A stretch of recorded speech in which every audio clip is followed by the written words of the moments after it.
Welcome back. आज हम start करने वाले हैं जॉइंट्स एंड उसमें सबसे पहले हम देखने वाले हैं कि इनर जॉइंट कैसे काम करता है। पर उससे पहले ये समझ लेते हैं कि जॉइंट्स बेसिकली करते क्या है और एग्जैक्टली है क्या। तो लेट्स से मेरे पास हम इस इमेज से समझ लेते हैं। मेनली चार तरह के जॉइंट होते हैं: inner joint, full joint, left joint and right joint. अब इनर जॉइंट होता क्या है? तो जो दो टेबल, लेट्स से कोई भी दो टेबल समझ लीजिए, कस्टमर टेबल और ऑर्डर्स टेबल। तो उन दो टेबल के बीच में जो कॉमन डेटा है, जो कॉमन वैल्यूज है, वो हम निकाल सकते हैं इनर जॉइंट की मदद से। जैसे फॉर एन एग्जांपल, आपके पास कस्टमर टेबल में 100 कस्टमर्स है। अब सारे कस्टमर्स ने ऑर्डर नहीं करा होगा, तो आपके उस ऑर्डर्स टेबल में सिर्फ 10 कस्टमर्स का ऑर्डर है। तो कॉमन क्या हो जाएगा कि टोटल 10 कस्टमर्स जाएंगे। रीजन भी कि उन 10 कस्टमर्स का डेटा कस्टमर टेबल में भी है और उन 10 कस्टमर्स का डेटा ऑर्डर्स टेबल में भी है।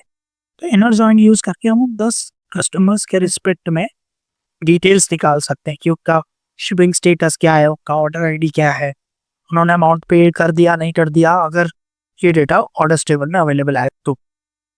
सिमिलरली फुल जॉइन में क्या होता है कि दोनों टेबल का सारा डेटा आ जाता है। कहने का मतलब है कि कस्टमर्स टेबल में अगर 100 कस्टमर्स है और ऑर्डर्स टेबल में 10 कस्टमर है, तो पूरे 100 कस्टमर का डेटा आ जाएगा और ऑर्डर्स टेबल में जितना भी डेटा है वो सारा डेटा आ जाएगा। चाहे 10 कस्टमर्स का डेटा हो, चाहे 20 कस्टमर्स का डेटा हो, जितना भी डेटा। लेफ्ट जॉइन में क्या होता है कि जो टेबल लेफ्ट हैंड साइड पर है, हम जब कोई एग्जीक्यूट करेंगे तो सब देखेंगे कि जो टेबल लेफ्ट हैंड साइड पर है वो टेबल प्रायोरिटी बन जाएगी। मतलब अगर कस्टमर्स टेबल मेरी लेफ्ट पर है, तो राइट साइड में कोई भी टेबल हो, मेरी प्रायोरिटी कस्टमर टेबल बन गई है और उसमें भले ऑर्डर हो या ना हो, सारा कस्टमर टेबल का जो डेटा है वो मुझे मिल जाएगा। राइट जॉइन भी कुछ वैसा ही है कि अगर कस्टमर ऑर्डर्स टेबल है, तो अगर कस्टमर टेबल में ऑर्डर से रिलेटेड कोई डेटा नहीं है तो उससे कोई फर्क नहीं पड़ता। अगर मेरी orders table right hand side में है तो मुझे सारा का सारा राइट टेबल का डेटा मिल जाएगा। हम उसको एग्जीक्यूट करते हैं और देखते हैं कि ये कैसे काम करता है।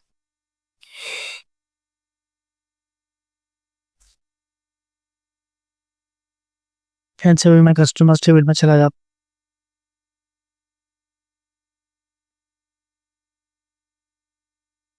सीक्वल में, select customers dot customer number comma customers dot customer name and customers dot. अभी के लिए मैं 3 वैल्यू ले रहा हूँ कस्टमर टेबल से। अगर मुझे ऑर्डर्स टेबल से लेनी है तो orders dot order number, orders dot order date and orders dot status. तो कस्टमर टेबल से मेरे पास कौन कौन सी वैल्यू आ गई? Customer number, customer name, country. Order table से क्या आ गया? Order number, order date and status.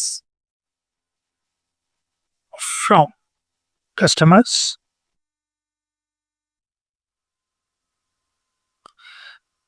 inner join orders on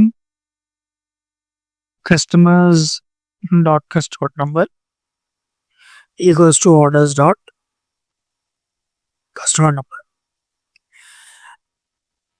तो अब हमने किया क्या? हमने सबसे पहले वो कॉलम सेलेक्ट कर लिया दो टेबल्स में से जिनकी हमें रिक्वायरमेंट थी, दोनों टेबल्स में से। फिर हमने क्या किया? From customers inner join orders, तो कस्टमर्स टेबल से और इनर जॉइन करना है ऑर्डर्स टेबल पर। ठीक है, इनर जॉइन कैसे होगा? जब तक प्राइमरी एंड फॉरेन की कनेक्टेड नहीं होगी, जब तक एक जॉइंट क्रिएटेड नहीं होगा पहले से, तब तक नहीं होगा। लेकिन हमें पता है कि हमारा कस्टमर्स टेबल और ऑर्डर्स टेबल में कनेक्शन है, तो हम इसको एग्जीक्यूट कर सकते हैं। लेट्स से मतलब हम इसको एक तरीके से एक जॉइन दे सकते हैं कि मेरा जो कस्टमर टेबल का जो कस्टमर नंबर है वो ऑर्डर्स टेबल के कस्टमर नंबर से कनेक्टेड है। तो ये दो टेबल कनेक्टेड है, तो मैं यहाँ से डेटा एक्सट्रैक्ट कर सकता हूँ। गो करके देखते हैं। तो मुझे कस्टमर नेबल नंबर मिल गया, कस्टमर नेम मिल गया, कंट्री मिल गई। उनका ऑर्डर नंबर मिल गया, ऑर्डर डेट मिल गई और स्टेटस मिल गया। तो कुछ इस तरीके से हम इनर जॉइन अप्लाई करते हैं।